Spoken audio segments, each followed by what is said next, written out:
Hello and welcome back to Grim Survival. This is my top 5 video. I've never done one of these. I don't think I've ever done one of these top 5 or top 10 type videos, but I'm doing one today. This is definitely a first for me. Hopefully it goes over well. I really don't know how, I mean, I've watched a lot of these things, so I know kind of how they work, but I'm not going to do all the fancy camera work that a lot of them do. I'm going to show you some pictures, maybe a couple of the items I actually have from the list. But this is my top 5 self-defense tools that you can find on Amazon. So obviously that's going to exclude any firearm, obviously. So this is more geared toward people who cannot either own one or can't get one or can't use one. So yeah, the prices on these do vary. All the links for everything I'm going to show you is going to be in the description. So yeah, wish me luck with this, because like I said, I've never done a top 5 before. Alright, just a couple of honorable mentions, a couple of things that didn't make the list for self-defense tools that can be found on Amazon, but I'm not going to show you here. One is a flashlight. Yeah, I know what you're thinking, but a flashlight is really good for a self-defense tool. You can really disorient somebody with a flashlight like this one. This is over 2,000 lumens on its maximum bright setting. It also has strobe mode, and you can really mess with somebody's vision even in the daylight with one of these things. So yeah, it's more effective obviously at night, especially if people's eyes are adjusted more for night vision. But yeah, you can get away with it. And another honorable mention, which I don't have here but I will talk about, is a simple lighter and an aerosol can of something flammable. I would not recommend using this in your home, but it is a viable solution to deter any would-be bad guys outside of your home. I would definitely never recommend you use this inside of a building, because you will likely burn the building down, and you do not want to be burning your home down, so that would be bad. But yeah, that's just a couple honorable mentions. But just going back to it, you can definitely deter somebody if you have a makeshift flamethrower. Yeah, it'll deter somebody, believe me, it will. It also deters a hornet's nest, just off the top of my head there. Wasp nest too. But anyway, yeah, let's get into the top 5 video. Alright, coming in at number 5, as you see, a nail gun. Yes, this is a battery-powered nail gun made by DeWalt. There are several different brands. DeWalt's just my favorite one. And yeah, the links for these are in the description. These are all found on Amazon. Now, I know what you're thinking, a nail gun. So like I said, this one's battery-powered. Let me explain a little bit how nail guns work. I've used a lot of nail guns. I really have. A lot of them. And I've never had the luxury of using one that was a battery-powered one. I always had to run air compressors and such. But anyway, battery-powered, they're really powerful. They work good. Now, these things come in different gauge nails. Now the one I'm showing you is an 18 gauge nail. That's a standard nail for roofing. I mean, it's a pretty good sized nail.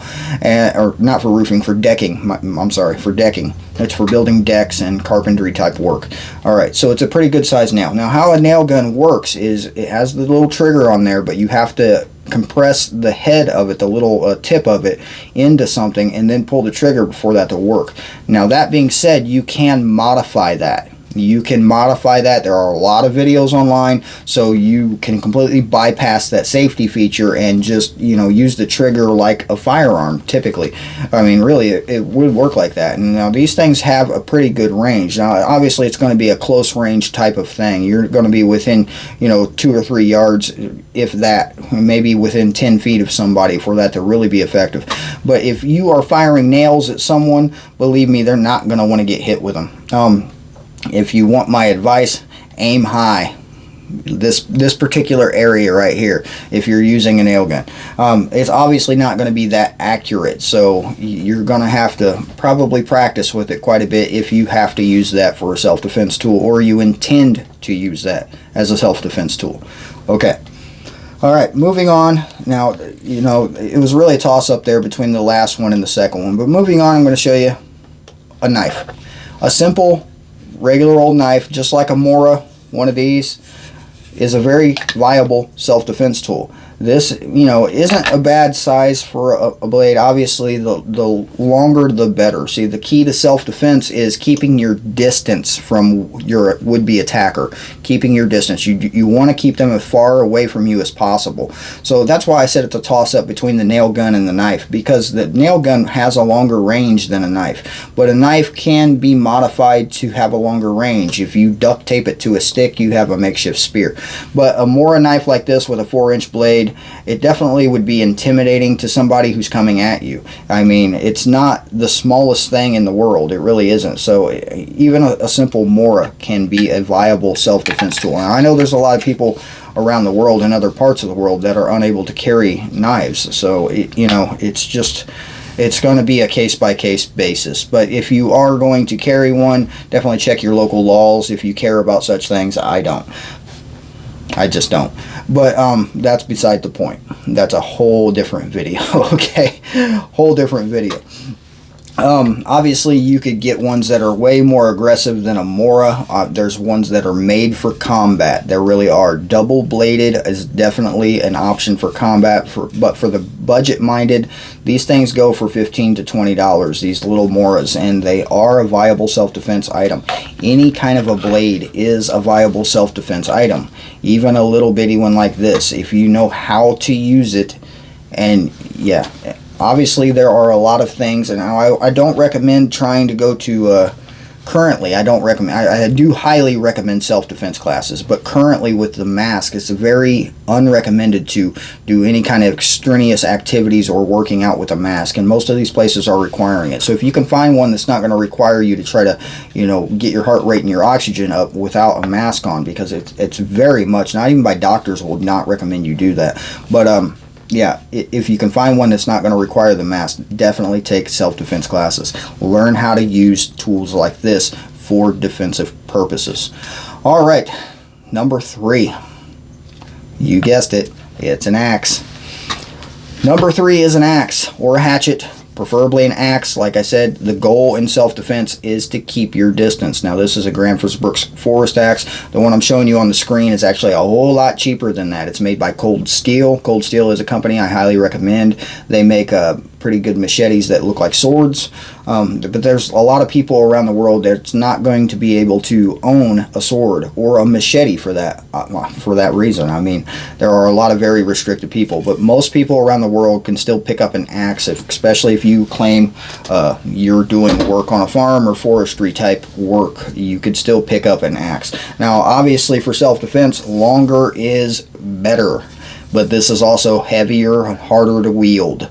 And yeah, you definitely have to two-hand this, come down, and yeah, it's going to give you more distance to have something heavier like this. And yes, I still have to put the new handle on here. I haven't gotten to it. I'm going to soon, hopefully I'm going to get to it soon.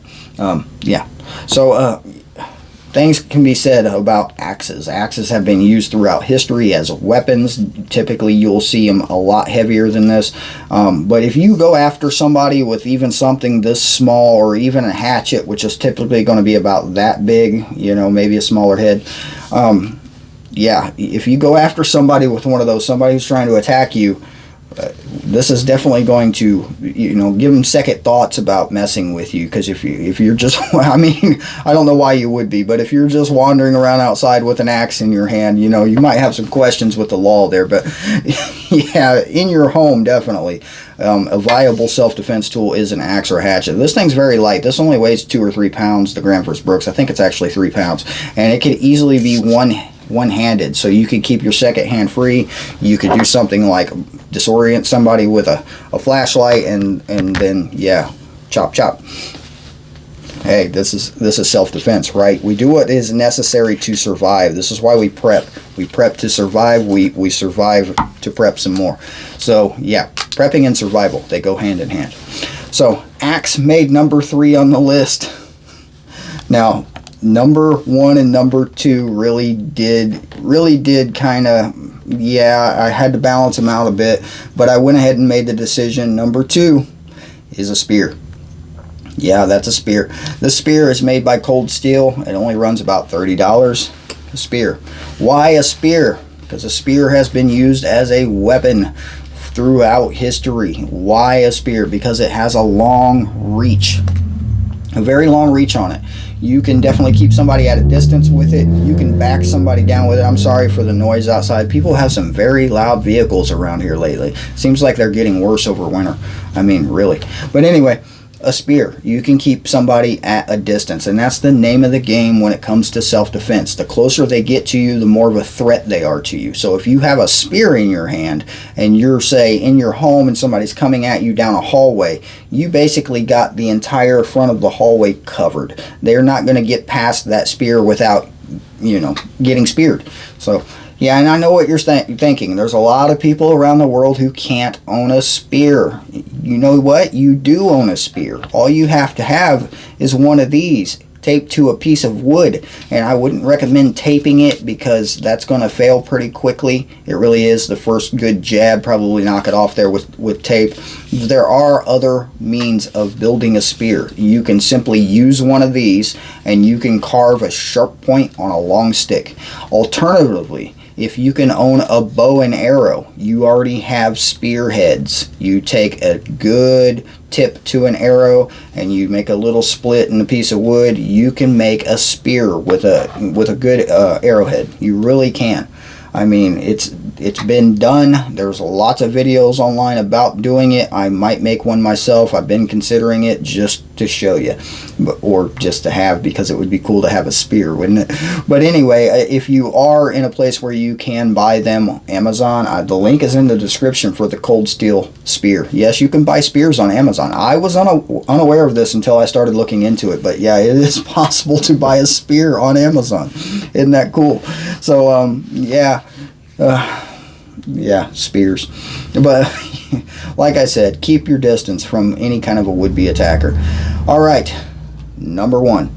Obviously, number one has been talked about quite a bit. Anybody who does, you know, talking about alternative means of self-defense will bring this up. Number one is going to be the crossbow. Yes, that is a crossbow, and I forget exactly. I think it's a Killer Instinct, I think is the brand name. The reviews are pretty okay, so I went ahead and threw the link in the description for you in case you wanted to check it out. These are designed for hunting deer, and let me tell you, hunting a deer and self-defense, they have about the same thickness. Let's just put it that way. They have about the same thickness. So if that thing can take down a deer, it can take down your two-legged predators also. It really can. Now, a crossbow. Not everybody can own a crossbow, but most people can own a bow. But if you can't own a bow or a crossbow, there are plenty of videos online on how to build a bow out of PVC.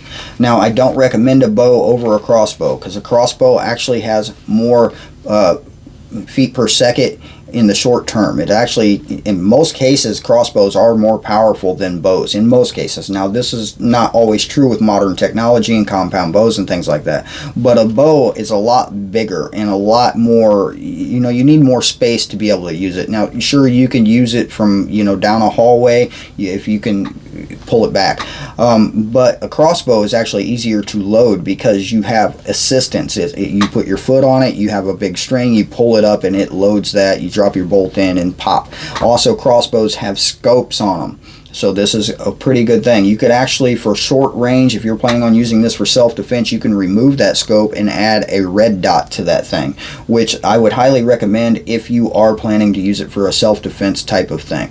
So yeah, crossbow is going to give you the ability to keep the distance. Now, keep in mind, a crossbow versus a spear. Now, this is why I was kind of iffy on which one was going to be number one, because a crossbow, more than likely, you're only going to get one shot before they, you know, are on you. So definitely have a backup plan if you are using a crossbow for self-defense, because like I said, you're not going to really have time to reload that unless you get a really good shot off the first time and it puts somebody down. Then yes, you probably have the ability and time to reload. But if you are up against multiple attackers, I think I would take a spear over a crossbow personally. So like I said, it's really a toss-up between number one and number two there, a spear over a crossbow. Now, out of all of these, I would prefer to have a crossbow just because of the alternate uses of hunting and the intimidating factor. If you are holding it, pointing at somebody, you may not even have to fire it. But the same thing can be said for a spear. You may not have to, you know, spear anybody. you may not have to. Same thing can be said for the axe or a knife. Nail gun's iffy. If you have a nail gun, people just don't know the power of a nail gun. Most people just have never used one, have definitely never had one fired at them. But you can look up online of accidents that have happened with nail guns, and let me tell you, they can be a deadly choice. So, yep. Spears and nail guns, axes, knives, and crossbows.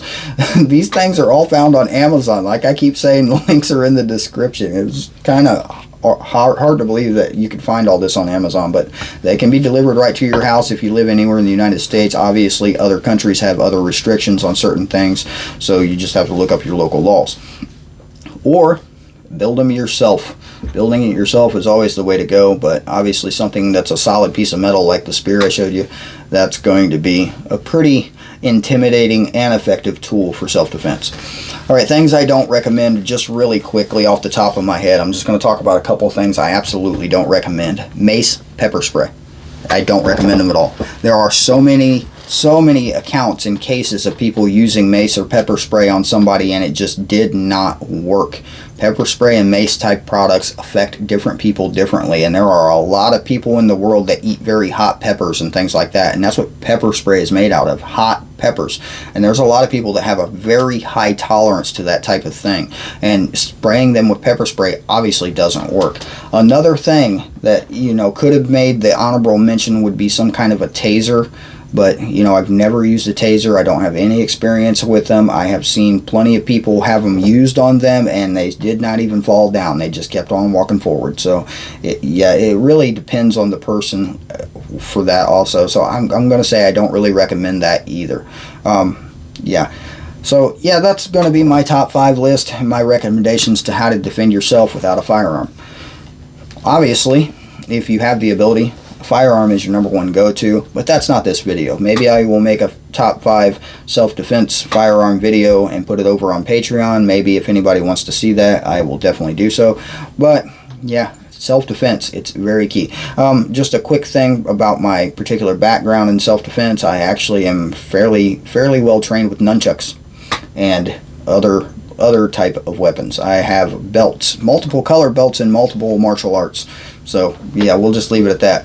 One of them is about that shade. So yeah, and just a couple of them. I was actually trained in Taekwondo. I was trained in Judo and a little bit of karate and various other things. So yeah, I actually went to schools for these things, and yeah. Anyway, that's been my top 5 list. I hope you guys enjoyed it. This has been James with Grim Survival. I may do this as a premiere, so if this was a premiere, hey, I was chatting with you the whole time, so yeah, I don't know. I may do it because I know John over at Prepper Nation does that a lot, so I've been considering it. We'll see. Anyway, this has been James with Grim Survival. I thank you guys for watching. I appreciate you being here. Appreciate all of your support. I'll see you next time.